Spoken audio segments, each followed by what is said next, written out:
Verið hjartanlega velkomin þannig að funda okkar í Íslandsbanka, hvar vilja konur vinna og við ætlum bara að bjóða okkur öllum velkomin og endilega fá okkur sæti að nóga sætum hérna innar í salnum. Það óbúslega gaman að sjá svona marga hafa áhuga á þessu málefni og það kemur okkur við pínu eins og biluð plata, það kemur okkur alltaf svona pínu skemmtilega óvart hversu margir koma á þess að fundi hjá okkur. En ég heiti Edda Hermannsdóttir, ég forstöðumaður samskipta og greiningar og búin að vera í bankanum í 3 ár. Þetta er fjórði fundurinn sem við höldum síðan að ég byrjaði. En við erum búin að halda 3 fundi þar sem við erum búin að vera hérna á Nordica og alltaf stappfullt hjá okkur. Við byrjum 2015, ég ætla að renna yfir nokkra glærur. 2015 byrjuðum við með Ljón í veginum, þar sem við vorum með fullan sal og þar sem við ræddum svona áskoranir í vegi kvenna í íslensku atvinnulífi, þar sem við vorum að deila sinni reynslu og síðan árið eftir voru ljónin úr veginum. Og á þessa 2 fundi þar vorum við með alveg yfir 1000 manns sem komu og í fyrra vorum við síðan erum við forystu þjóð þar sem við héldum fund í tilefni þessum útgáfu bókar sem ég og Ragnhildur Steinunn gáfum út forystu sem við teljum svona fólk sem leiðtogar í bæði íslensku atvinnulífi og listum og annars staðar. Það sem verið að ræða svona þeirra áskoranir og þau að deila sinni reynslu og svona auðvitað ólíka skoðanir sem fólk hefur á jafnréttismálum og hvernig við náum árangri í jafnréttismálum. Og jafnréttismálin eru þetta okkur í Íslandsbanka mjög hugleikin. Við erum svona menningin sem við erum að byggja upp mjög svona jafnréttisþengjandi og verkefnin mörg því tengdu og því fylgir auðvitað að hafa bankastjóra í 10 ár sem brennur fyrir þessi málefni. Og ég má kannski helst nefna að við vorum með þó nokkur ár svona mentoring kerfi þar sem þegar ungt fólk kom til liðs við bankan þá fékk það stuðning frá eldri og reyndari starfsmönnum eða stjórnendum, hvort sem það var innan eða utan bankans. Og svo ég líka nefna á undanfarna ári þá tókum við líka fast á þessum MeToo-málum eins og fjölmörg önnur fyrirtæki og þá ákveðum við að það var farið yfir allar starfsreglur og við fórum yfir svona hvernig allar boðleiðir væru þannig að það væri algjörlega á hreinu hvernig ætti að tilkynna slík mál. En það sem við gerum líka var að forstjóri fyrirtækisins og framkvæmdastjórar þeir tóku saman hópa innan bankans og fóru að hitta fólk á ólíkum stöðum innan bankans til að ræða þessi málefni. Bæði fólk sem var þá að deila reynslu sinni sem hafði orðið fyrir áreiti, aðrir sem höfðu orðið vitni að því og aðrir sem þá, það sem vorum að ræða hvort einhver hefði tekið þátt í að vera bara að áreita og hvort sem það hefði verið með orðum eða eitthvað slíkt. En þetta bauð upp á mjög svona opið samtal bæði milli starfsmanna og stjórnenda sem skipta okkur gríðarlega miklu máli. En það sem okkur finnst kannski skipta mestu máli í þessum jafnréttismálum, þetta eru mál sem eru inn á borði framkvæmdastjórnar. Þetta bara eins og hver önnur viðskiptalega ákvörðun og umræðu efni á dagskrá framkvæmdastjórnar og þetta held ég að fyrst það sem okkur finnst skipta mestu máli, að til að ná árangri í jafnréttismálum þá verður þetta að vera þarna á borði forstjórans.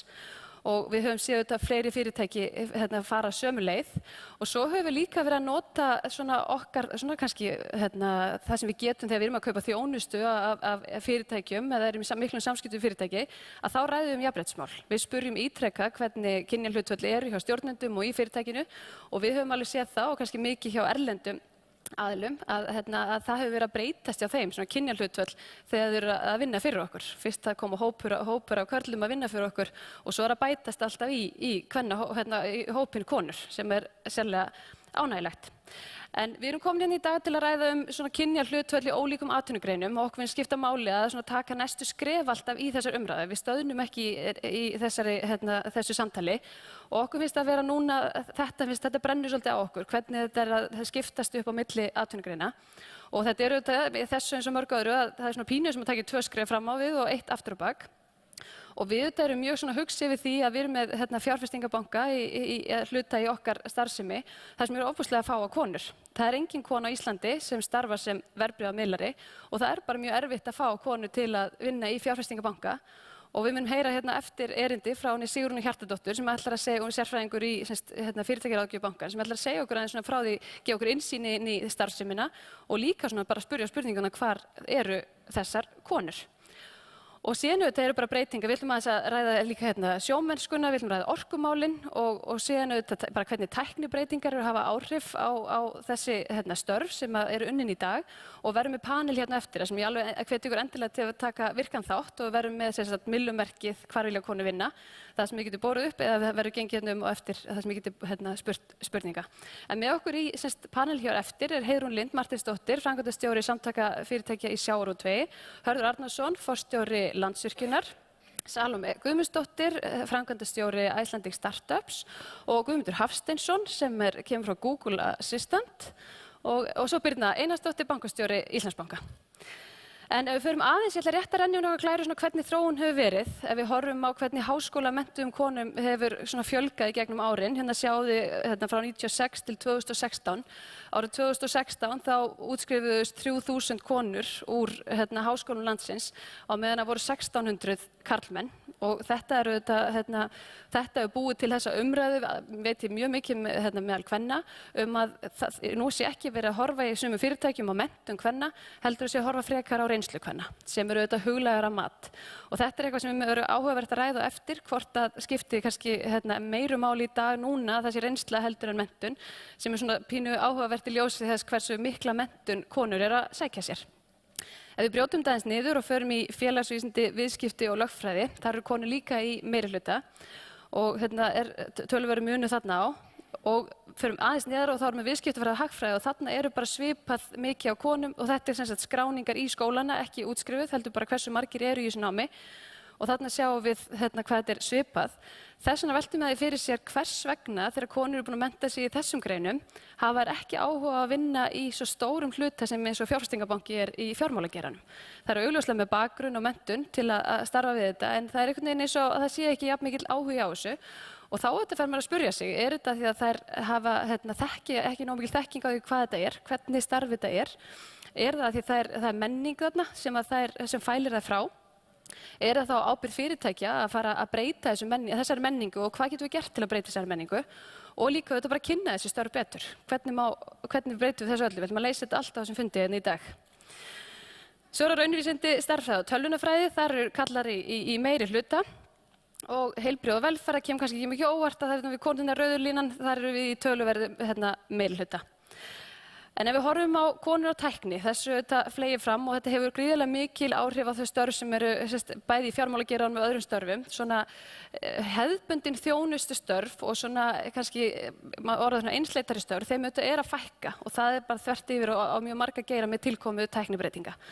Og í skýrslu sem McKinsey gaf út fyrir á þessu ári, þá voru að tala að þessum störfum mun fækka úr 40% í 30% fyrir árið 2030, en störfum það sem krafist svona sérfræðiþekkingar eða tækniþekkingar, þeim mun fjölga úr 40 í 50% á sama tímabili. Og jafnframt mun þetta líka hafa rosalega mikil áhrif á og auka svona launabil á milli þessara hópa, það sem segja að þessi hefðbundnu þjónustörf, þau munu svona frekar staðna í launum, en við segjum leið að þessi tæknistörf, það mun hækka töluverð þessi launastrúktúrin þar. Og þetta auðvitað pínu ágefni held ég og eitthvað sem við þurfum að hugsa mjög vandlega hér á landi auðvitað bara hvað ætlum við að gera við þessi störf, ætla fyrirtæki að fara í að endurmennta, þetta mjög mikið af kvennastörfum og þá þurfum við að hugsa ætlum við að endurmennta þessar konur eða erum við að horfa bara þessi störf bara hverfa. Og þetta ræðum við líka eftir. Og síðan alltaf bara svona átök sem verið að fara í sem skipta gríðarlega miklu máli, stelpur og tækni dæmi það sem að vera að veita ungum stelpum innsýn inn í tækniheim og auðvitað bara sjá fyrirmyndir. Það skipta okkur gríðarlega miklu máli að þær sjái einhverja konur sem þær tengja við og vilja þá fara þessa leið, þannig að þær séu undirbúnar undir þessi störf framtíðarinnar. Við horfum líka á annað átak kvennastarf. Þetta fór víða netið þar sem að vera að benda á hvað störf eru kvennastörf og þarna verið að hvetja konur til að fara í iðnnám og þetta alveg gríðarlega flott. Við sjáum þessar flottu myndir af þessum stelpum eða konum og markmiðið með þessu var að þegar grunnskóla menntaðir krakkar klára skóla að 20% af þeim væru komnir fara í starfsnám og þetta markmiðið fyrir 2025. Og þetta auðvitað líka eitthvað sem er áhugavert að hugsa og við sjáum hlutfall, þetta auðvitað mismunandi eftir greinum, en 2256 á lokið sveinsprófi í bifvélavirkjun og ef við horfum á skipstjórn, 165 nemendur í skipstjórn og þar af 5 konur. Þetta auðvitað líka áhugavert við horfum á að það eru mjög fáar konur sem sækja á sjó og Heiðrún eftir að þetta var hana eftir, en það þýðir ekki að konur starfi ekki í sjávarútvegi, þær starfa kannski í öðrum hluta sjávarútvegsins í nýsköpun eða öðrum afleiddum greinum, en þá kannski kemur ekkert á óvart að þær sækja ekki á sjó þegar þær sækja ekki í námið. Og við erum líka aðeins að fara að ræða hérna eftir efstu lögin sem eru pínu verið umræðefni svo sem síðustu ára. Frá 2013 voru settir á kynjakvótar og við höfum séð fjölgun á konum í stjórnum fyrirtækja í framhaldi af því sem var mjög ánægjulegt. En það hefur verið mikil umræða hvort þetta sé að skila sér niður í framkvæmdastjórnir fyrirtækja. Og þetta við sjáum það bara í skráðum fyrirtækjum, ef við sjáum þessa tölur, að 22% af framkvæmdastjórum í skráðum félögum, það eru konur. Og rannsóknir höfðu sýnt að með því að breyta stjórnunum, það myndi beint hafa áhrif á framkvæmdastjórnir. Og við auðvitað getum bara, geta við allir verið sammála og ósammála það, hvort að þetta sé það hlutfall sem við viljum sjá fyrir okkur og hvernig við megum þá hækka þetta hlutfall. 4 skráð félög hafa enga konu í framkvæmdastjórn og 6 félög eru með 1 konu og það er 1 félag sem er með fleiri en 2 konur, langflest eru með 2 konur og það er félag sem er með þá 4 konur og það eru vinnur okkar í Arion banka sem er ansi vel gert. En svo í lokin, þetta er bara svona aðeins til umhugsunar áður en við förum í umræðarnar hérna eftir, en við veltum svona aðeins upp, viljum við að það sé jafnt hlutfall karla og kvenna í öllum atvinnugreinum? Er það raunhæft markmið eða hvaða kynjahlutfall værum við þá sátt við í þessum atvinnugreinum? Og ég held að það sé mikilvægt núna fyrir fyrirtæki að fara að setja þessi markmið hvert þú ætla að stefna. Það er kannski ekki endilega raunhæft að 50% af öllum sjómönnum í Íslandi verði konur og með þetta hlutfall af konur sem við erum að mennta í háskólum landsins. Og Sigrún ætlar að gefa okkur smá innsýn inn í fjárfestingabankann eins og ég nefndi áðan og þá ætlum við síðan í framhaldi að fara í svolítið öflugar panelumræður og ræða þessi mál og vonandi takið þið bara vel þátt í þeim.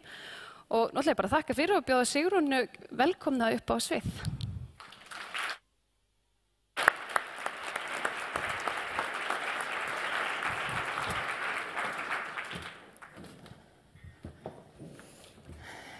Komiði sæl og blessuð.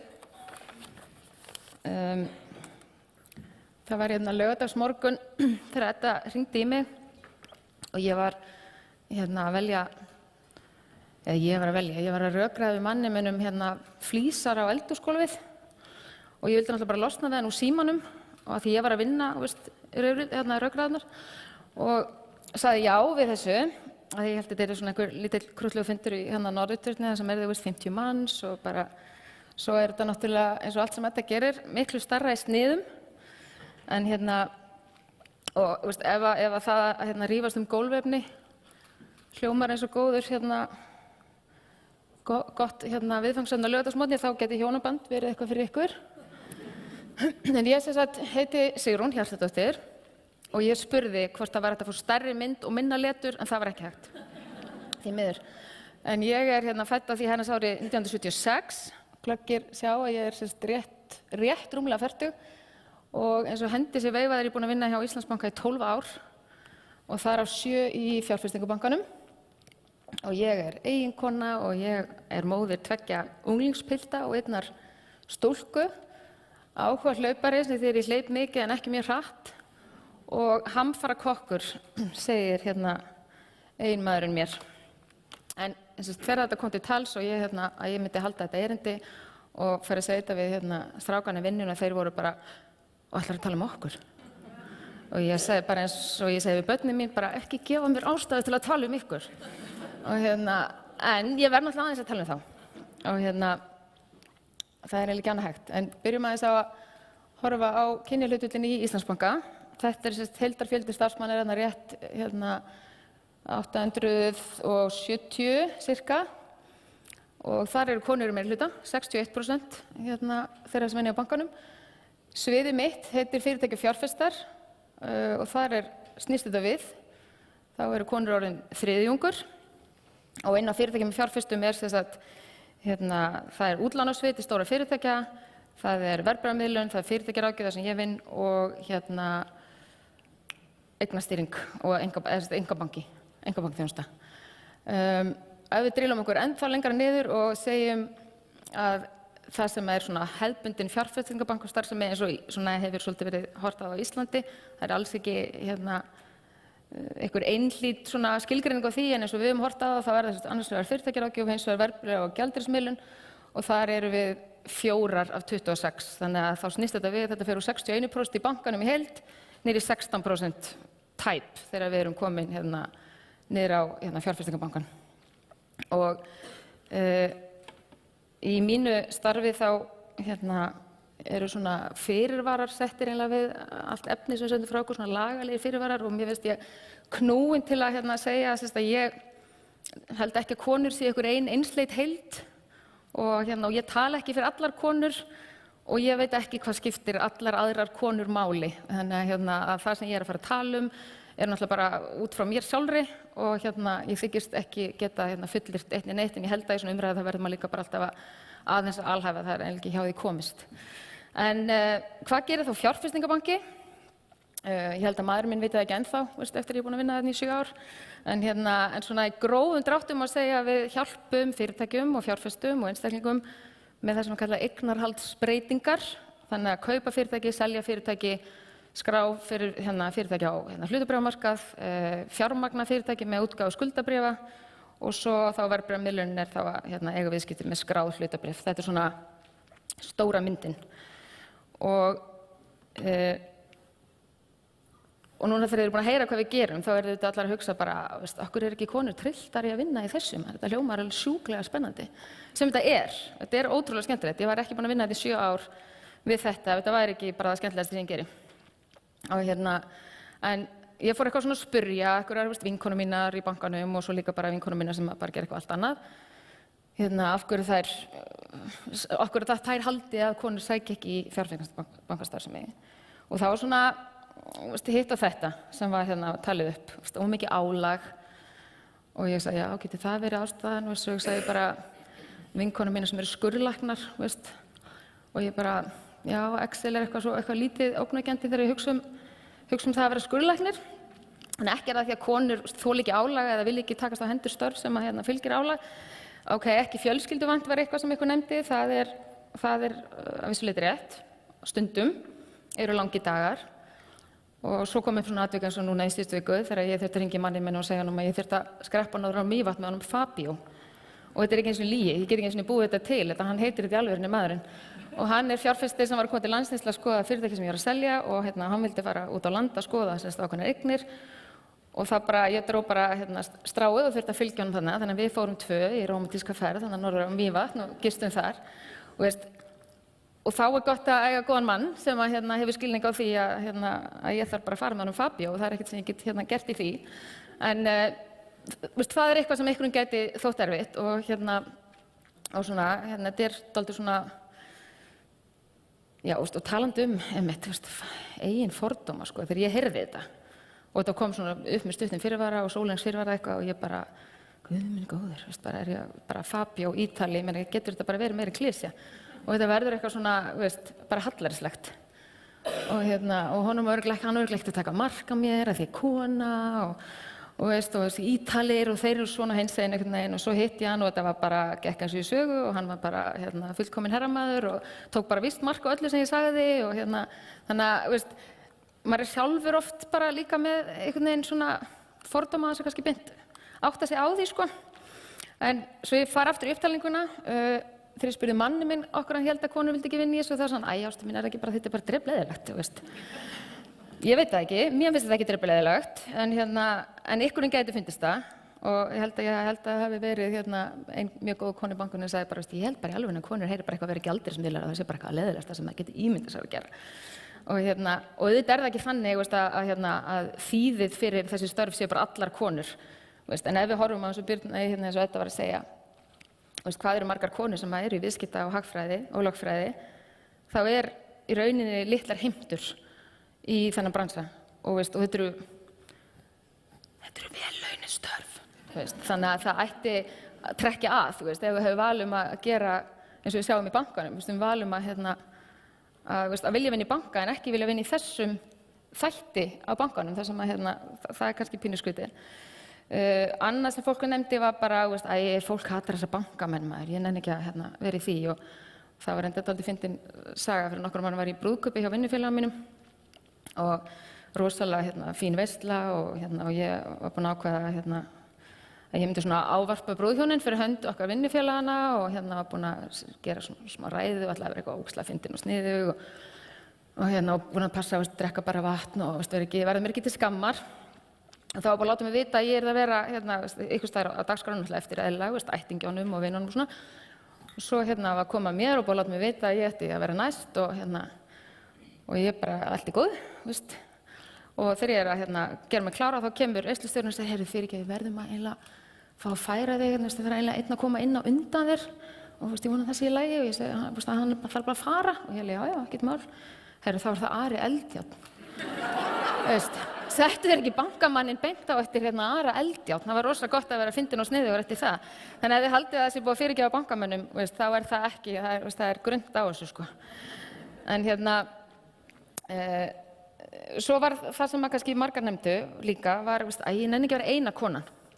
Þannig ég hef á tilfinningunni að fólk, eða tilfinningunni, eða svo sem meira en það, við erum bara 4, sko, að það að taka þátt í þessari vinnu, að vera þessum vettvangi, sé einhvern veginn mjög karllægt og sé svona einhvern veginn að ég nenni ekki að vera ein og fyrir svona 2 árum þá vorum við með fund eða svona eiginlega, eða ekki fund, það var eiginlega svona bara boð, þar sem að frú Vigdís Finnbogadóttir var með okkur og það var opnað sýningu á svona ýmsum fatnaði úr hennar safni frá hennar forsetatíð og hún var að segja okkur frá því hvernig var að vera 1980, náttúrulega eina konan allstaðar, hún var náttúrulega eina konan bara í heiminum sem var þjóðhöfðingi og þegar hún var að koma í einhver svona boð og einhverja móttökur eitthvað, það var ekki einu svona kvennaklósett, það var bara ekki gert ráð fyrir því að einhverjar konur væri eitthvað að vilja eitthvað þarna upp á dekk og það er náttúrulega dálítið magnað að velta því fyrir sér, af því að við höfum stundum talað um það í bankanum og Birna Einars hefur náttúrulega oft sagt að þegar við erum í einhverjum svona alls konar kvöldverðum og hina þessum viðskiptavinnum, að það er mjög sjaldan röð á kvennaklósetti, en það er allavega klósett, þannig að það er einhvers konar framför. En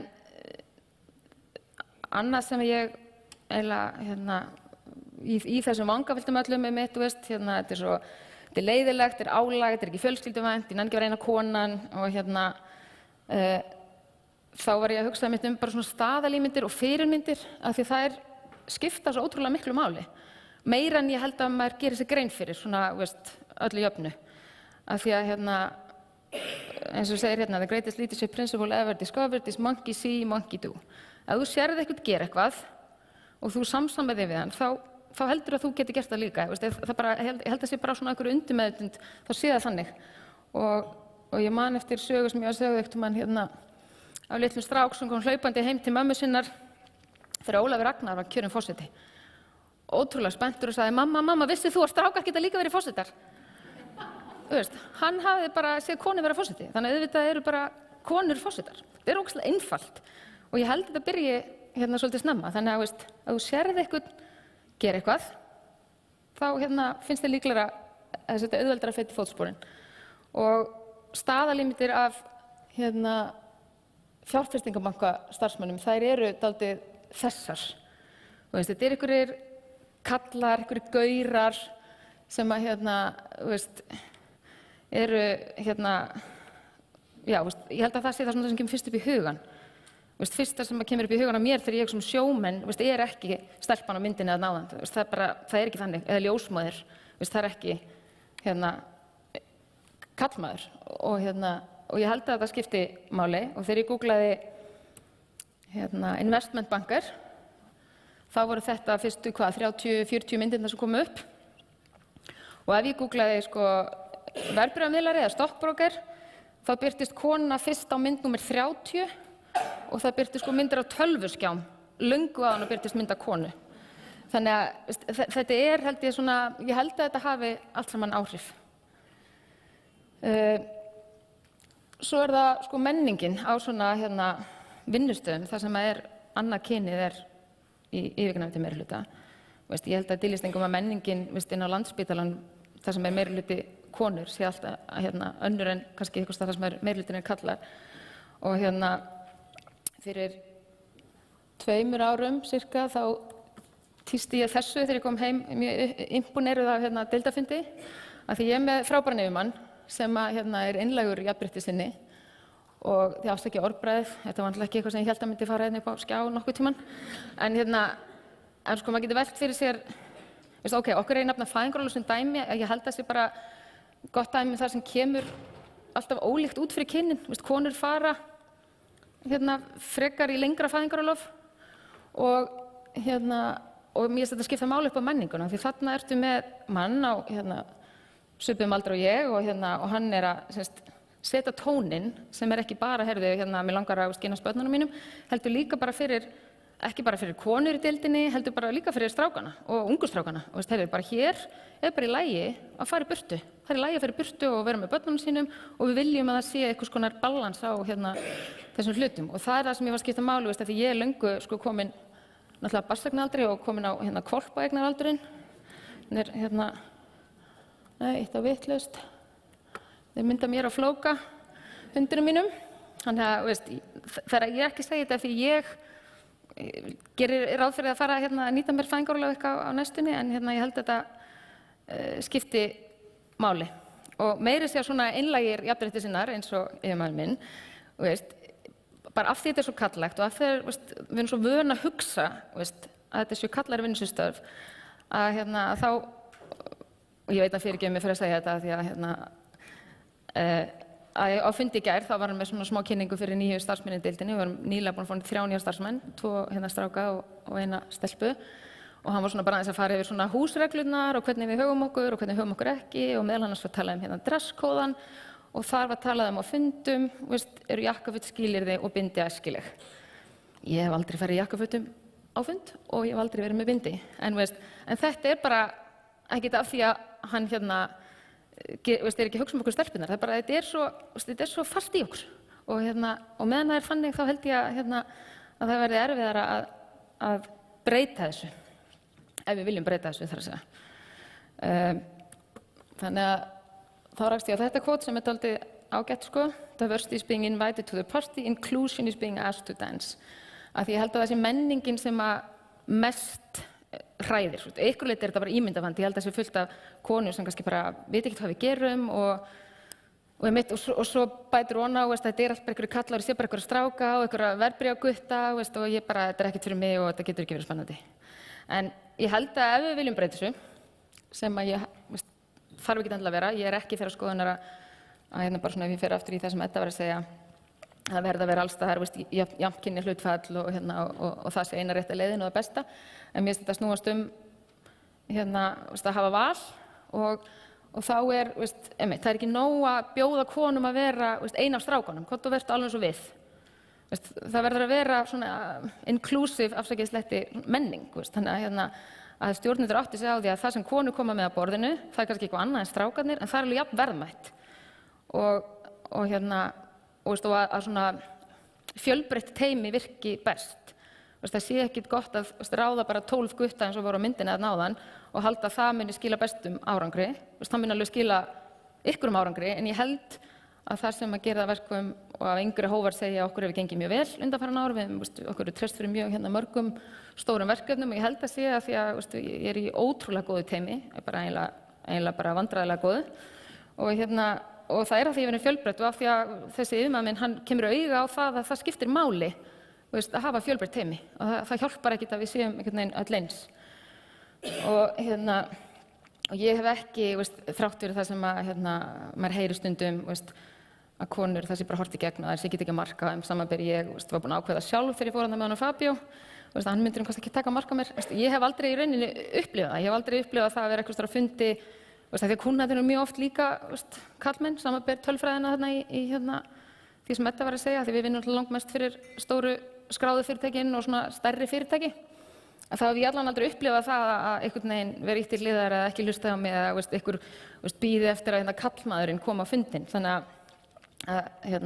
að mestmegnis það nú bara frábært. Og eins og ég segi, mér finnst ekki umræðan endilega snúast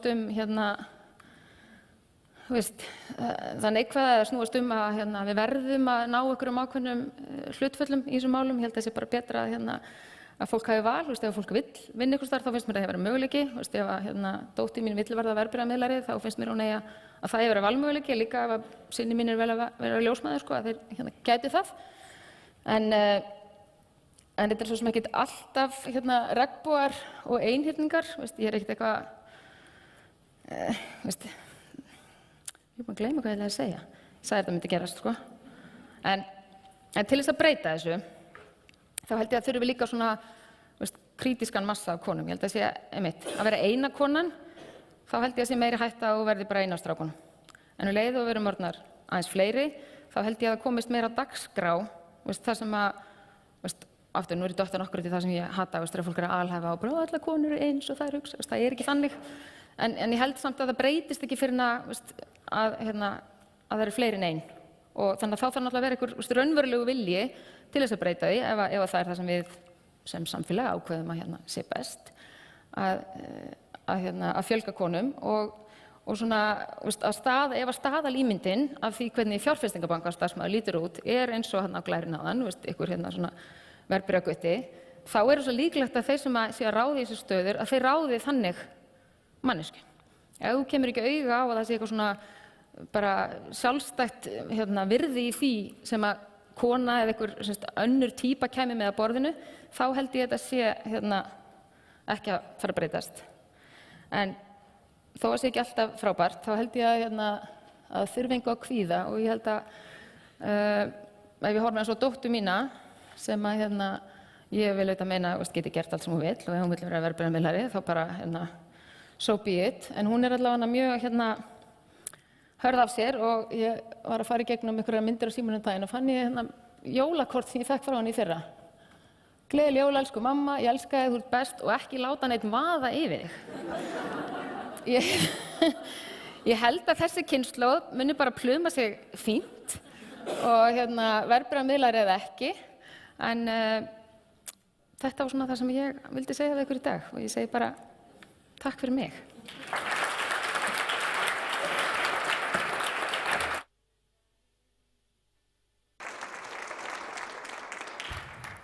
Takk kærlega fyrir þetta. Þá ætla ég bara að bjóða ykkur góða gesti upp í panelumræðurnar.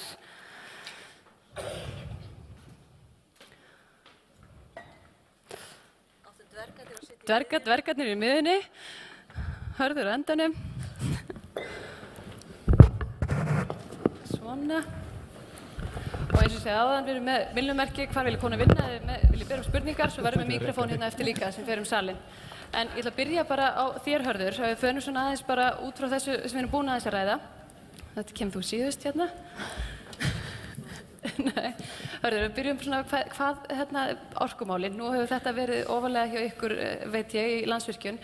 Svona byrjum bara að ræða hvernig þið hafa verið að breyta hlutunum til að fjölga konum í orkugeiranum og svona líka bara hvort að þessi áhugi sem við erum að ræða mismunandi milli atvinnugreina, hvort þetta sé samfélagslegt eða líffræðilegt eða hvað veldur?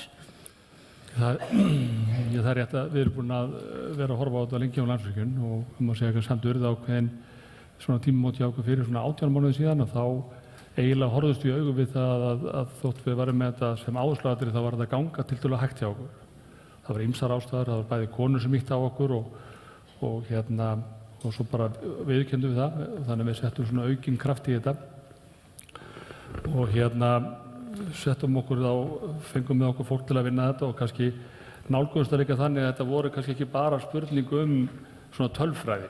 Þetta var ekki bara spurning að fá jafnlaunaúttekt, við höfum fengið jafnlaunaúttekt núna síðustu 8 ár eða eitthvað svoleiðis og launamunur fyrir kannski sömu störf er engin, eða innan við 1% hjá okkur og svona konum var að fjölga en það var samt, við vildum horfa á þetta víðtækar, við vildum horfa á vinnufyrirkomulagið, samskiptin, menninguna og höfum svona verið að leggja aukna áherslu á það.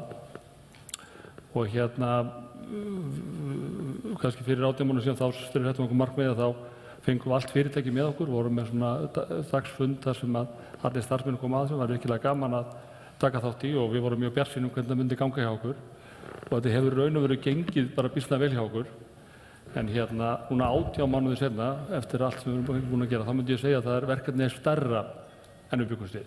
Það raun og veru koma hlutur upp sem við viljum takast á og eru kannski flóknari sem við gerðum okkur ekki alveg grein fyrir.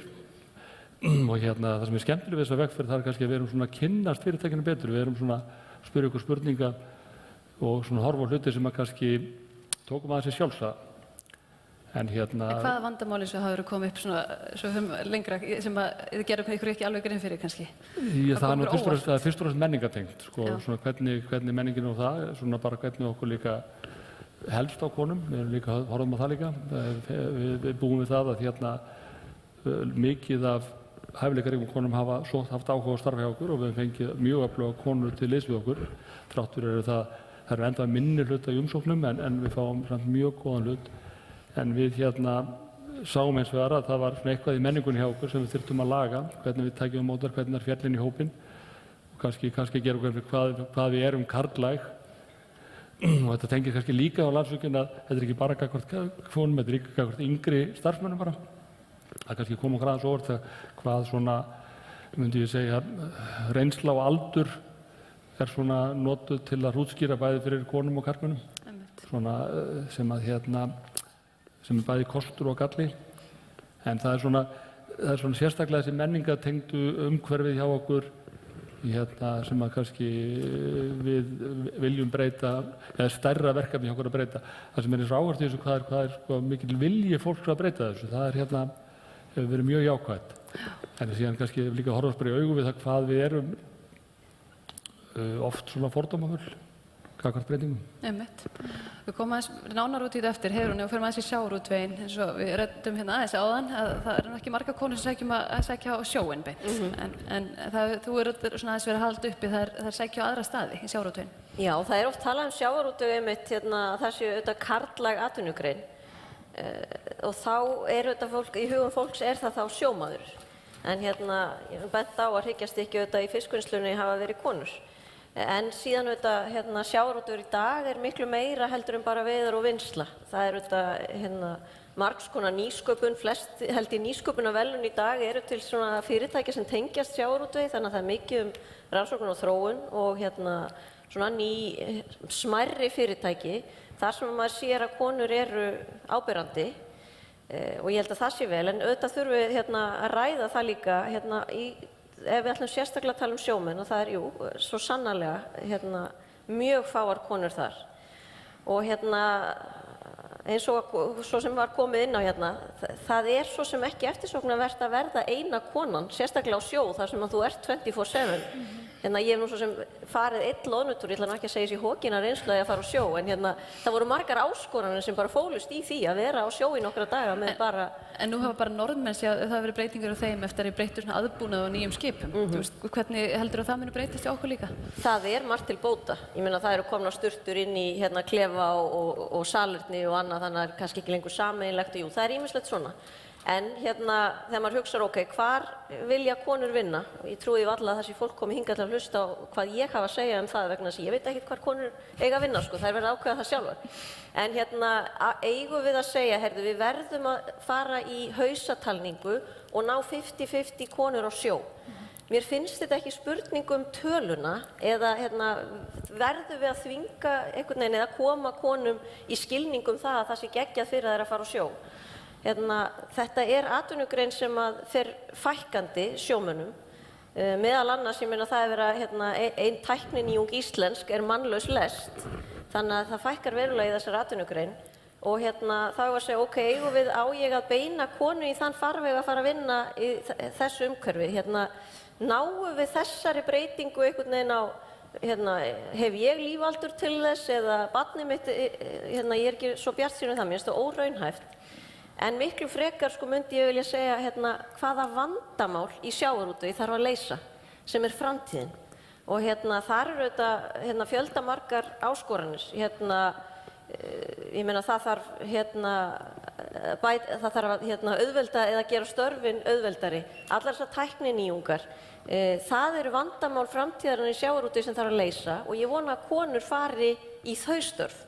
Þannig að þær verði ráðandi í þróun sjávarútvegs til framtíðar. Ég vona að fólk skilji hvað er að fara og ég er mjög upprifin eftir að ég var sett í stýrihópum nýsköpunarstefnu fyrir Ísland og þar erum við aðeins að ræða þessi máli mitt, hver er framtíðin? Og maður sér það bara að mest vaxandi fyrirtæki í dag eru í heilbrigðistækni, þetta er í svona tæknilegri afþreyingu, Netflix, Amazon, allt þetta hugbúnaðarfyrirtæki. Í þessu liggur framtíðin. Þetta eru þau fyrirtæki sem eru að fara að leysa vandamálin vonandi í sjávarútvegi meðal annars. og þegar maður hugsa síðan líka sko meðallífaldur stærstu skráðu fyrirtækja í Bandaríkjunum, þá það að þau voru meðallífaldurinn var held ég 60 ár í kringum 1950 og hann innan við 20 ár í dag. Þannig að fyrirtæki sem við lítum á sem stórfyrirtæki í dag verða kannski ekki einu sinni til eftir 10 ár eða verða ekki svona stærstu vaxandi fyrirtækin sem bjóða bestu tækifærin, bestu launin, mestu áhrifin. Ég held að það sé það sem ég vil einblína á. Hvar geta konur haft áhrif en ekki hausatalningin? Og mér finnst þetta svona, ef maður ræður sjávarútveg, ég ætla ekki að loka augunum fyrir að þær séu fáar að fara á sjó, en það keppikefli okkar að koma þeim þangað? Við ætlum að ræða líka betur aðeins eftir bara konu þá við stjórnvölinn í sjávarútvegi, svona í efri lögum þar. En Salome, hvað með nýsköpunina? Hvernig finnur þú mun á því hvernig konur stofna og kynna sína hugmyndi miðað við karlmenn? Sko ég held að við höfum náð alveg bara jákvæðum árangri í nýsköpunar og tækni umhverfinu undanfarin ár og við erum til dæmis að því við tölum um menntun að við konur í tölvunarfræði, til dæmis við Háskólann í Reykjavík voru 11% 2011 en með samstilltu átaki og aðgerðum eins og til þarf til að auka jafnrétti þá hefur sú tala farið upp í 30% núna í ár og við erum að sjá svipaða þróun til dæmis í því umhverfi sem ég starfa sem að til dæmis Gullleiki sem stærsta viðskiptaáætlanakeppni landsins kvenkyns þátttakendur voru í þeirri keppni undir 30% 2014 en hefur síðan það hlutfall aftur með ákveðnum aðgerðum verið stígandi og í ár var það 50-50 og bara virkilega vel gert sko. Ja.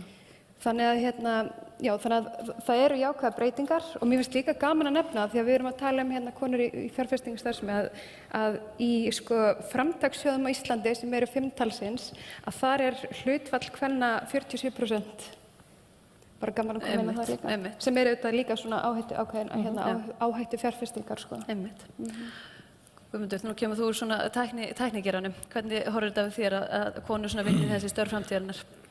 Sko, ég kem miklu lítið utan en ég sé þetta bara hvernig þau þróast þar og það sem ég horfa á sko, maður sá tölunar með hversu margir eru í tækninámi eftir kynjum og ég held að sé mikilvægt að sko fara miklu, þegar kemur að tæknimáli sérstaklega, að fara miklu framar og ég held að sé, og það hefur verið gert mikið út í Kaliforníu til dæmis, sem að vera að hvetja sko, stelpur á sko, grunnskólaaldri og í háskólaaldri, ekki háskóla, í menntaskólaaldri, að kynna sér tækni og svo framvegis og ég held að sé mikilvægt að sko, koma þessu þar inn, eins og það mun skila sér, þetta er sko langhlaup og hugsanum tækni, það þarf að breytast til langs tíma, þetta er 10-20 ára verkefni fyrir okkur að jafna hlutfallið, ég held að það sé mjög gott að jafna hlutfallið og ég held að sá það tala um þetta monkey see, monkey do, sko dóttir mín elsta, hún er mikið áhuga á tækni og lengi vel var alltaf hikandi, hún var alltaf eina stelpan. Það var alltaf leið að fóra eitthvað svona event eða eitthvað, það var alltaf sko fullt af einhverjum nördum eins og mér og sem voru aggressífur og með læti og svona og svo kom hún ein og bara, hún var alltaf hikandi við að taka þátt í þessu, þannig að það er erfitt að komast inn í einu hóp en svo eftir sem maður fann meiri með þessu og þetta fjölgaði stelpum í þessu, það var svona auðveldara að taka þátt í þessu. Ég held að það þurfi svolítið markvisst átak frekar snemma, frekar ungt að koma það áfram og það mun skila svo í vonandi í það fleiri taka þátt í þessu, fleiri fara nám og svo framvegis og það mun svo lokum og við erum að sjá þetta breytingu víðum heim þar sem að konur í háskólamenntun sem að tengist tækni er að leiðinu upp sem mjög góð þróun og svo kemur hérna fyrirtækjan sem ég hef upplifað sjálfur sem ég hef verið að vinna á Google núna í langa tíma og við verið yfir stórum teimum að sko það er rosalega sterkt í því að karlmenn ráða, ekki bara karlmenn ráða karlmenn, bara að þú ræður einhvern sem er líku sjálf þér. Það er svo auðvelt og þeir hittir einhvern og það eru mörg dæmi þar sem að ekki bara með kyn, heldur líka með kynþáttur sem fólk bara fer og sko leitar í vinahópinn sinn. Og það sem ég hef verið að gera mikið, ég hef markvisst verið að pæla í sko hvernig er þetta tæklita án þess þó að setja einhverja kröfu það að þegar svona mannski kemur þá verður að ráða það, einhvers veginn minnst það ekki kannski verið rétt. Heldur það sem ég ætlaði að skera þetta kröfu til minna undirmanna var bara að segja ok, að þú mátt ráða hvern sem þú heldur sé hæfastur en ég verð að sjá hver þú talar við og það verður að vera ákveðin breytt í því og þetta út eru ekki bara að tala um kyn, við erum líka að tala um kynþætti sem skiptir miklu máli að þetta sé einhvers konar flóri í þessu, þetta ekki bara ef þú ert miðaldra karlmaður hvítur og sért bara að tala við hvíta miðaldra karlmenn heldur sért raunverulega að fara út fyrir það og hitta kvenmenn og hitta öðrum kynþættum framvegis. Þannig ég held að sko, þessi viðhorfsbreyting þarf líka ekki stað til að sé að draga þetta inn og mín reynsla svo þegar sko, eftir sem ég fór að sjá fleiri kvenmenn í mínu hópi að ég sá mjög jákvæða þróun, þannig að umræðan var öðruvísi og þetta var miklu meira endurspegla miklu meira hvernig þjóðfélagi var, þar sem við erum að búa til vöru sem er notur af 100 milljónum manns og þetta er mjög slæmt ef eitthvað sem endurspegla bara 3% af þjóðinni er að búa það til, við viljum sjá sko miklu meira breytt í þessu. Þannig ég held að það hafi verið til góð þegar við fórum að sjá meira svona innflæði af breyttinni í þessu, en það þarf að hugsa alla leiðina sko. Það er góða setningu í gær, sko, til hvers að hafa hóp ef maður ætlar að hafa svona marga af sama einstaklingnum, sko. Birna, nú er það fjárfestingabanki. Já, þetta var ágætt hjá henni Sigrúnu aðeins að svona wake-up call því að það er í sjálfu sér, það er búið að vera markmiði hjá mér í einhvern tíma að reyna að breyta þessu og það hefur ekkert gengið. Og af því að þú varst að segja hérna áðan að þú viljið ekki svona forsa þetta, þú vilt bara segir, þú ætti að taka viðtöl allavega við einhvern breiðari hóp. Ég held að maður þurfi bara að ýta þessu enn frekar með því að segja, ég bara núna finnur góða konu í þetta starf og það er bara það sem ég er að fara að gera framdann. En það sem er varðandi fjárfestingabanka og ég er búin að velta þessu mikið fyrir mér og hérna af því að þetta er allstaðar svona í heiminum. Þegar ég fer og hitti bankamenn erlendis, þá er ég að hitta fjárfestingabankamenn og ég hitti aldrei konu. Og ég man, það var daginn þá hitti ég eina konu eða í fyrra og ég man að ég bað hann að sko hvert ég mætti taka mynd af okkur saman og hún var svo rosalega vandræðaleg því hún var, sko henni var svo óþægilegt að ég var að vekja athygli á því hún væri kona af því hún var að reyna bara að falla inn í hópinn eins mikið eins og hægt var. Þetta var alveg skelfilega einhvern veginn, þarna sá maður svona fyrirkomulagið í þessum erlendu bönkum. En það sem ég held að þurfi að breyta sko menningu í fjárfestingabanka, hún er karllæg af því að hún er svo menningin sérstaklega erlendis og að hluta til hérna heima, þetta er alveg skelfileg menning. Ég var með starfsmaður hjá okkur sem var að vinna hjá Barclays sem er hérna stór fjárfestingabanki. Hann fór í vinnu klukkan 6 á morgnana, hann þurfti að fara í dinner eða í kvöldverð eða í drykk með kúnnum öll kvöld vikunar. Og það langaði náttúrulega engan að fara í þennan drykk eða þennan kvöldverð. Þetta var einhvern veginn kúltúr eða menning og allir héldu þetta var svona norm. Þessu þarf bara að breyta. Og þegar ég er að tala við erlenda bankamenn, þá er ég mikið að tala um þetta, en ég breyti nú ekki heiminum held ég, en þarna þarf breyting að verða á. Og það er ekki það að konur get ekki farið í þessu kvöldverði, það er bara að nenna því ekki því að þetta er svo leiðinlegt. Þannig að það er bara ekki á sig leggjandi. Og þannig að, sko, og ekkert út í, það kemur náttúrulega ekkert út úr því heldur. Þannig að auðvitað gerur þetta einstaka sinnum með kunnum að einhverju tilefni, en það að þú haldir að ná alltaf í einhver viðskipti gegnum svona. Og þessu þarf að breyta og þegar ég verð komin á eftirlaun, þá ætla ég að henda mér í þetta verkefni á heimsvísu. Heiðrún, ég kem aðeins aftur að því að við erum búin að tala um sjómennina, við tölum líka aðeins um efstu lögin. Það vantar auðvitað líka konur í stjórnendalagið í sjávarútveginum og það var nú eitthvað sem fleygði því einnig í sjávarútveginu fram að þær hafi ekki farið á sjó, þær verða ekki stjórnendur. Hvernig heldurðu þessi breyting verði einmitt með tilkomu þessara breytinga í tækni í sjávarútvegi? Sko ég vona allavega að það muni aukast að maður sjái konur svona í efstu lögum íslenskra sjávarútvegsfyrirtækja og ég hef bara, ég tala bara af fullri hreinskilni um það og ég sagði það okkar, við vorum að ræða þessi jafnréttismál á síðasta ársfundi SFS svona í málstofum í lokuðum sal að þá segir bara, heyrðu, þetta er ekkert geimvísindi, sko. Þú veist, konur geta alveg setið í stjórnum allra annarra fyrirtækja sama hversu flókin starfsemin er, sko. Og sjávarútvegur, sorry to say, ef að þið eru eitthvað að reyna að sannfæra mig um það að það sé eitthvað svaka flókin atvinnugrein, þá er hún það bara ekki. Þannig að, þú veist, þetta er í grundvallaratriðum, sko, ef að þú, ef við erum að tala um, og ég held að það sé allir sammála um það, við viljum fjölbreyttar stjórnir og efstu lögin, fjölbreytni í því, þá er það ekki þannig að það hafa allir komið á sjó eða mýsaltan sjó eða eitthvað þess háttar. Það þarf bara fjölbreyttari þekkingu inn í fyrirtækin og ef að kona getur komið með einhverja reynslu úr hvaða heimi sem hún kemur, hvort það sé fjármálageiri eða eitthvað þess háttar, þá ættu fyrirtækin að taka það til skoðunar. En við sjáum að það eru samt fleiri konur og það er nú mjög góð rannsókn sem að konur í sjávarútvegi, KIS heitir það, létu vinna fyrir sig einmitt áhrif kvenna í sjávarútvegi og svona stjórnendalevel, að þá eru fleiri konur í stjórnendastöðum sjávarútvegsfyrirtækja sem eru svona fjölskyldufyrirtæki. Hvers vegna? Jú, vegna þess að þá hafa þær einmitt alist upp í þessu og þá fá þær rétt til setu einhvern veginn við borðið. Og eins og segi, þetta er auðvitað margt gott við það, þær hafa þá mikla þekkingu einmitt á bara day to day og sjávarútvegi sem slíkum. En ég held að það megi alveg koma með fjölbreyttari reynslu inn í þessi fyrirtæki og það komið þá frá jafnvel konum. Hvað segir þú, Hörður? Varst þú í virkjanamálum þegar þú varst ungur og komin í starfið í dag? Nei, ég var það nú ekki, nei, en ég var nú búin að vera í öðrum bransa í 25 ára en ég kom í Landsvirkjun. En naut samt að vera verkfræðingur, ég fekk svona ákveðið ég var einn af fyrstu sportsstjórnum sem var verkfræðingur. En það sem að skiptir miklu máli finnst mér í þessu líka og við höfum verið að leggja miklu áherslu á, það er sjálfsögð að bæða fjölga konum og fjölga konum sem stjórnendur, það er svona eitt af því sem við viljum gera. En við teljum samt mikilvægt að búa ekki til kvennastéttir innan orkugeirans. Það er svona ákveðin hlutur að koma þar inn meiri en var áður, kannski svo samskipti eins og umhverfismál.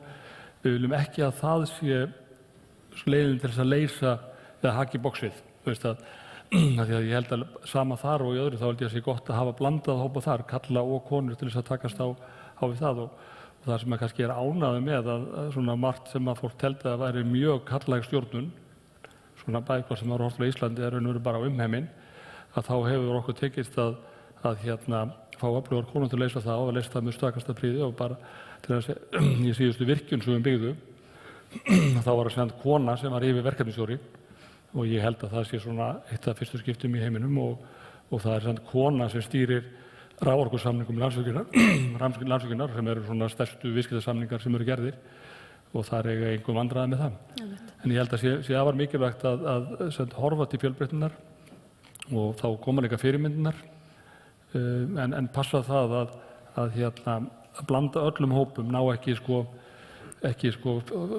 kvótanum fyrir fyrirtækið sem að segja kannski 40-60 hvora ástæðan sem en svo ferðu að horfa neðar í fyrirtækið þá er þetta mjög lagskipt og eitt sem ég sagði ekki áðan, ég var að stæla mig af því að við hefðum fengið launaúttekt 4 ára röð og erum inn 1% launamun en hins vegar ef við skorum á meðallaun kvenna og karla í fyrirtækinu þá er umtalsverður munur þar á af því að þær eru að vinna önnur störf og sögulega séð voru þær mikið í svona aðstoðarstörfum og þess að sem að er ekki. Þið hafið breytt, veit ég, þið voru með jafnréttisnefnd sem að var búið starfandi í einhver tíma en nú er það komið til þín. Þú ert bara að sérðum þessa nefnd, eða ekki? Jú, Landsvirkjun hefur verið með jafnréttisnefnd í 20 ár og vissulega hefði það góð en fyrir 18 mánuð þegar við þá ákvað ég að taka með formennsku í jafnréttisnefnd og sagði þá að ég myndi ekki hætta fyrir að vera komið í lag. Eins og ég sagði, ég held að þetta myndi taka svona 2-3 ár. Þú getur aldrei hægt. En ég sé nú fyrir, ég eftir að vera býsna lengi þarna sem formaður. En ég mun standa við að vera það þangað til þú komið í lag. En finnst þér ekki skipta máli að þetta sé að þú sért með nefndina? Finnst þér ekki gott að hafa þetta svona nálægt þér? Jú, ég held að það sýnir nú bara kannski hversu mikla áherslu við leggjum á þetta. Það er ekki margir málefnaflokkar sem ég er sjálfur í forsvari fyrir. En ég held náttúrulega gerist þetta ekki nema að það gerist innanfrá, það gerist alveg óbúslega mikið í gegnum menninguna. Það sem þarf að vera svona samstaða starfsmanna að breyta þessu. En ég tel tvímælalaust að það að æðstu stjórnendur bakki þetta upp meir en bara svona í svona orði heldur líka með bara verkum og sinna þessu verkefni mikið sem ég geri. Að það held ég að sé auki líkurnar verulega breytingum og við sjáum mikla breytingar hjá okkur. Þó að mér finnst það bara alltaf, öllu sem ég gerir fyrst með breytingar gerast alltaf hægt. Já. Einað Salome og Guðmundi, áður en við fáum spurningar á Salome, hvernig finnst þér konur og kallar eru að fara í nýsköpun og stofna fyrirtæki og svona, hvernig finnst þér konur, maður heyrt að konur sem kannski vanti stundum að gera hugmyndir sína svo skalanlegri og stærri miðað við kalla, hvernig eru þær að framkvæma sínar hugmyndir miðað við þá? Við erum að sjá mun vissulega inn í eftir eðli verkefna þó svo að ég hef talað um svona jafnari tölur áðan að verkefni sem eru kannski meira tæknilegs eðlis þar hallar á konur og að samaskapi til dæmis inn í verkefnum tengdu ferðaþjónustunni þar erum við jafnvel að sjá hlutfallið öfugt en ég held að það sé alveg eitthvað til í því að konur séu oft á tíðum meiri, og það er ekki hægt að alhafa þetta, en oft á tíðum kannski meiri einyrkjar ætla sér að gera allt einhvern veginn sjálfar og síður hugsi eða síður séu svona drifnar af skalanleika hugmyndarinnar eða svona viðskiptatækifærinu sem slíku, en á samskapi þá eigum við líka alveg þrusuflottar konur í sprotageiranum og þeim bara fjölga eftir því sem að þessi bransi þroskast meira og við drögum fleiri fyrirmyndir fram í sviðsljósið. Og Guðmundur, það væri pínu gaman að heyra, það er ekki oft sem var með starfsmann frá Google með okkur, að svona hvernig, því þeir hafa verið að horfa á fjölbreytni eins og nefndir áðan, sem rosalega ríkt í starfseminni, bara hvernig þeir gera það þegar þeir eru í ráðningaferli og annað slíkt, og þetta eins með þá konur að kalla, og hvernig þú finnur munin vera á jafnréttismálum úti, fyrst í því fyrirtæki og þú kemur heim svona og horfir á fyrirtæki hér heima. Já, það er stór spurning. Sko ég held að þú horfir sérstaklega á tæknikina, það sem ég þekki kannski best, sko, að þá er þetta bara, veist, ég held að þetta er vandamál hérna og vandamál úti líka og ég trúi því að, eins og ég sagði áðan, sko, að ég held að eftir sem fær fleiri sko breytt inn í hópinn þeim er betra verður það. Þannig að þetta er að horfa á hvernig er þetta auka breyttin inn í þetta og þetta er bara sögulega er þetta karllægur iðnaður og svona ekki bara það, þetta er líka innan kalla, það var það mjög svona ákveðin hópur af körlum sem það verið í þessu, þannig að ég held að þetta er vandamál sko raunum allan heim, að það vantar meiri breytt inn í þetta, fólk sem er að vinna í tæknilausnum framtíðarinnar, að það sé ekki koma bara á einu stað, þetta sé rauninu að horfa á vandamál sem snerta allan heiminn og þannig að sé betur búið til þess að leysa þau. Og ég myndi að hugsa um þetta með nýsköpunum, taki það eins sko, mér finnst ekki vera, sko, er þetta nýsköpunfyrirtæki að stofna körlum eða konum, ég finnst að það er bestu fyrirtæki sem ég sé það sem er blandað. Það sem að þú fær sko mismundi sjónarmið, mismundi viðhorf, mismundi aðferðafræði og það getur bæði blandað saman með kynin, líka með bara bakgrunn og framvegis og rauninni sko öllu mínu starfi þá hef ég alltaf unnið með mjög breiðum hópi af fólki með sko hvaða reynslu þau hefur, hvaða bakgrunn og framvegis. Þannig sem maður nær að búa til bestu lausnina. Þú getur ekki leyst vandamál nema að skilja vandamál og raunverulega fyrir þannig sem þú ert að leysa það fyrir. Þannig að ég held að sko, ég kem aftur að þessu bara, það vantar það byrja mjög snemma að búa til þannig að sko það sé breiðri hópur af fólk sem er að hugsa vandamál framtíðarinnar, það er eins og tæknin er að díla við og þá sem við sko tekur tíma, tekur kynslóðir, en þá munum við vera betur stakk búin við að leysa þetta. Við viljum fá einhverja spurningar hérna úr sal. Hún Klara er hérna með okkur með mikrofón. Má ég sjá, hvar er hún? Þarna. Er ekki einhverja spurningar? Ætlar ekki einhverja ríða vaðið að spyrja? Alltaf einhver sem er fyrstur. Nei, ekki ennþá. Allavega, við getum, það má, þið bara gefa merki ef þið hafið einhverja spurningar. Hörður, hvernig heldur svona, við horfum kannski á yngri hópa, svona, hvernig getum við svona, fengið fólk til að fengið áhuga upp hjá konum á ólíkum greinum eins og orkumálum? Heldur að það sé líka eitthvað sem að tala þurfa að gerast á yngri árum? Já, það finnst mér finna fyrir heilmiklum áhuga yngri kvenna á orkumálum, við verðum alveg hvar við það. En ég held að við þurfum að skapa bara ímynd orkugeirans þarf að vera þannig að þessi áhuga framtíðar vinnustöð ekki bara fyrir ungar konur, heldur líka ungar karlmenn. Og við finnum alveg svona gildism að fólk sé að breytast. Það er svona aukna kröfur svona sjálfbærni og að sé svona tilgangur með því sem fólk er að gera. Aukna kröfur að það líði vel á vinnustaðnum. Aukna kröfur svona fjölskylduvæna vinnutíma og við finnum það ekkert síður hjá ungum körlum heldur en ungum konum. Að það er fólk vill geta haft svona jafnvægi milli fjölskyldu og vinnu. En ég held að orkugeirinn þarf bara að halda áfram í þeirri vegferð sem hann er. Mér finnst margt gott verið að gerast hjá fjölmörgum fyrirtækjum í orkugeirum og orkugeirum. Það er dálítið samstaða að breyta þessu. Og einmitt konur í orkumálum sem er mjög öflugt félag hefur virkilega líka hjálpað okkur við það. Að svona breyta ásýnd orkugeirans, að þetta sé svona áhugaverðasti geiri í heiminum eins og við viljum meina og hann hefur líka svona tilgang svona í loftslagsmálum í svona styðja við margt sem við viljum vera að takast á við. Þannig að ég held að við séum á réttri leið en svo það sem okkur vantar hins vegar náttúrulega í iðngreininni. Við þurfum líka að vera með iðnaðarmenn rafvirkja og vélfræði mennta. Við erum hins vegar að vinna heilmikið í því að breyta skilgreiningum og störfum hjá okkur. Við höfum skilgreint mörg störf, til dæmis út úr stöðunum hjá okkur, að þeir séu stöðvaverðir og þar þurfa að vera vélfræðingur eða rafvirki. Í eðli sínu hefur starfið breyst mikið. Það þarf ekki lengur, þetta eru meira verkefnisstjórnar og maður segja tölvufólk. Þannig að við erum líka að breyta skilgreiningum til þess að höfða til ungs fólks. Erum við komið spurningu? Já, góða kvöldið. Takk fyrir góðan fund. Já, hvað fórna mér í þetta því að rétt enginn hönd, þannig að það var einhver að fara í þetta. Dagmar heiti ég og ég er upplýsingafulltrúi hjá Alcoa Fjarðaáli fyrir austan og ég er búin að vera í allan dag á ráðstefnu í Hörpu sem að kallast Women Leaders, þannig að hausinn á mér er bara alveg fullur af jafnréttisumræðu þessa dagana. Mér langaði að beina hérna spurningu til Harðar og Birnu.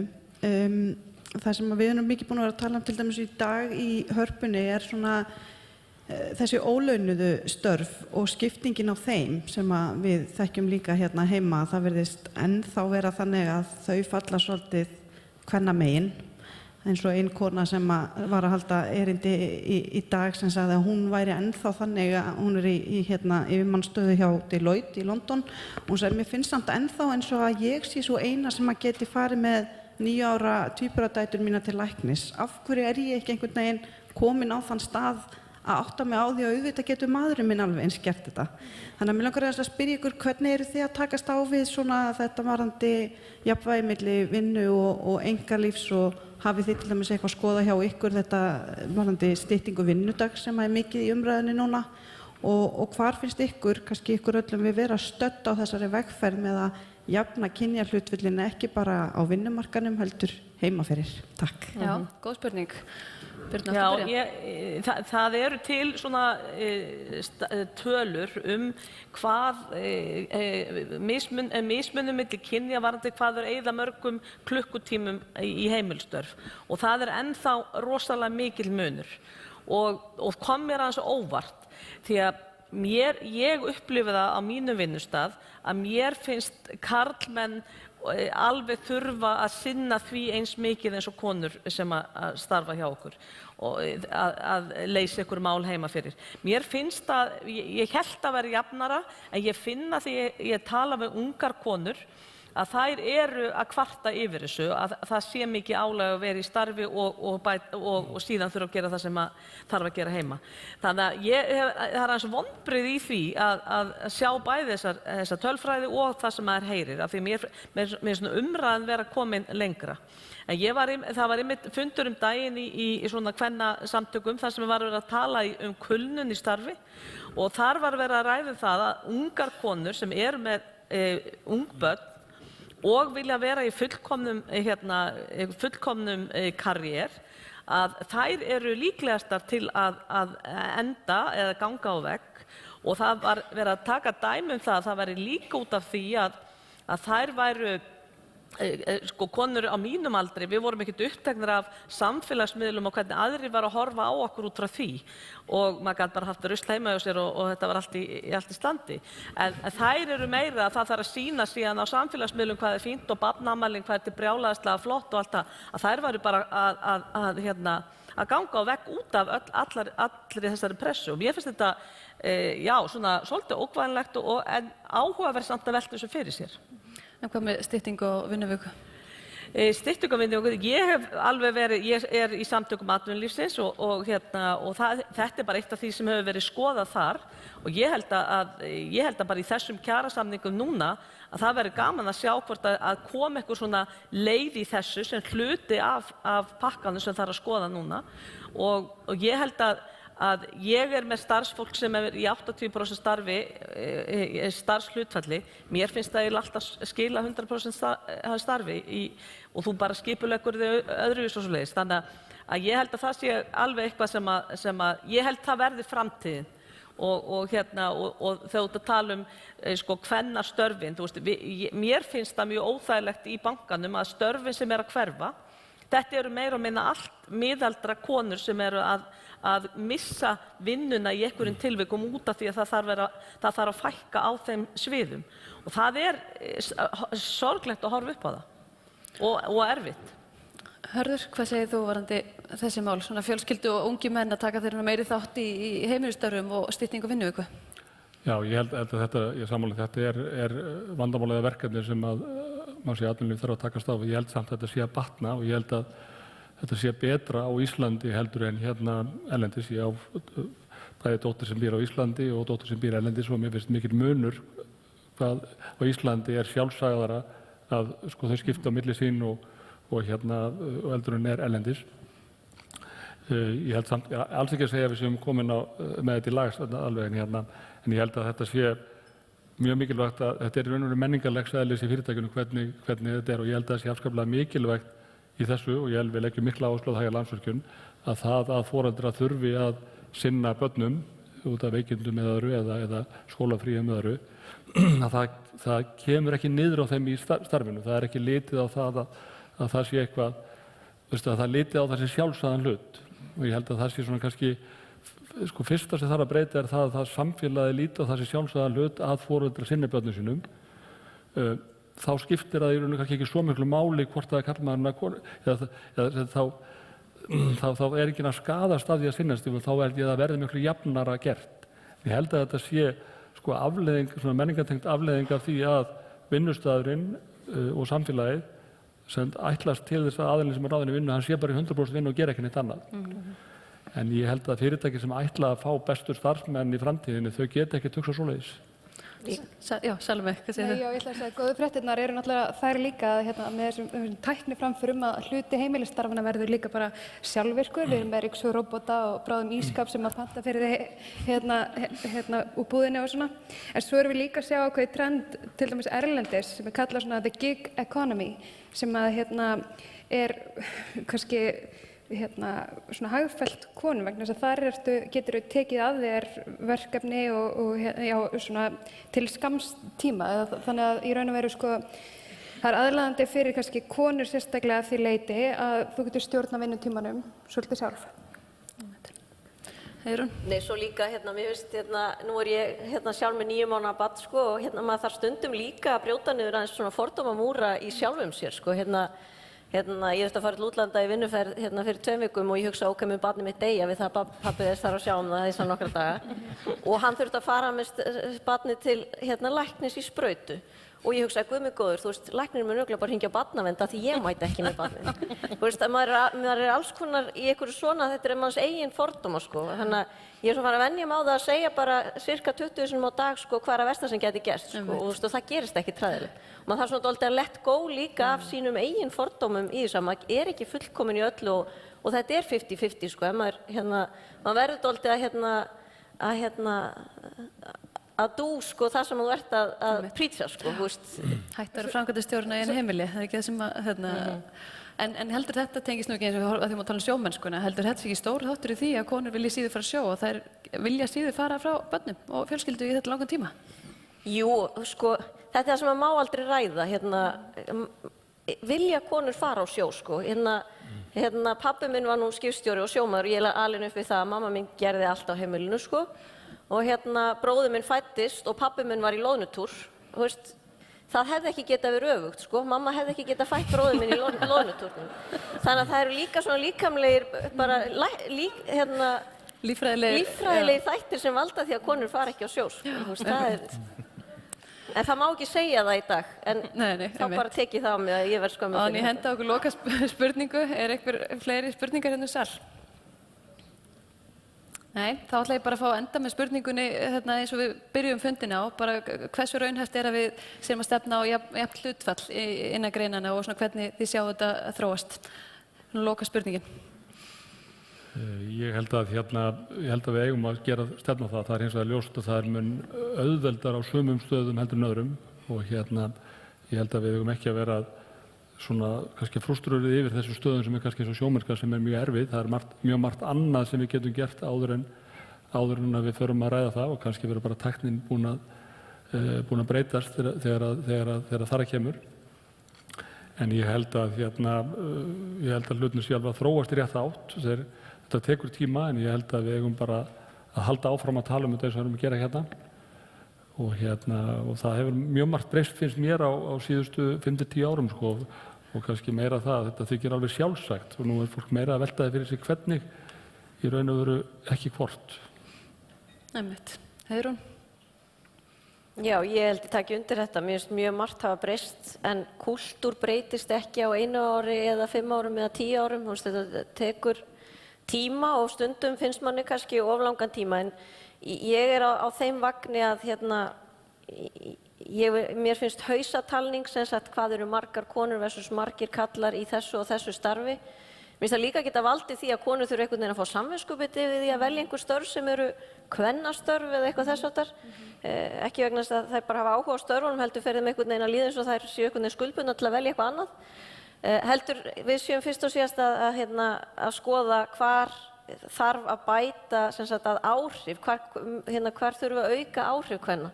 Og ég held að þar sé topplegirið sem við þurfum virkilega að taka okkur á. Ég held að kannski, þú veist, ekkert mjög mikið við þetta bæta. Ég tek undir það sem þið hefur komið fram og þið hefur sagt og en kannski sérstaklega varðandi tæknina og hvernig hún er að taka yfir störf og annað að við megum heldur ekki gleyma því að við þurfum líka annars konar færni til framtíðar og ég held að gullni meðalvegurinn sé alltaf bara þessi áhersla á fjölbreytni. Akkurat.